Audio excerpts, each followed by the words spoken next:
How did you become such a technician with your pass rush ability? Yeah, well, honestly, God-given ability, of course, thank God. But I had a really good defensive line coach, in college. With Coach Vince Ogabasi, he taught me how to watch film, taught me how to break down certain guys. Of course, I was always a fan of football, and I always watched guys like Devon Millers and all that. But under him, he taught me, how to really watch certain things, and obviously, good repetition.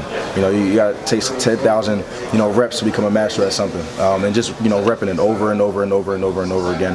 I think I do a pretty good job at doing that. How much did Coach Lewis and Coach O'Brien kind of get you NFL ready, considering their long ties to the league? Yeah. Coach O'Brien and Coach Lewis, I tell them too, I appreciate them. I sent them a nice text message because they did just that. They got me NFL ready. They were, I would go into their office and we would just talk.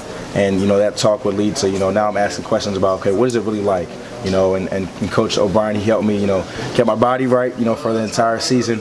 I appreciate him for that. Coach Lewis, he put me in, great positions on the defense. He put me at edge. He put me, floating around over the guard. He had me standing up, kind of, roaming around linebacker area. So I did everything, and I appreciate them for that. Did you think about hitting the portal at any point, when there's a new regime there?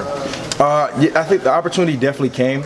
But loyal to Boston College, loyal to my teammates over there at BC, made a lot of great bonds and great relationships, and then the situation was right for me, so that's why I stayed.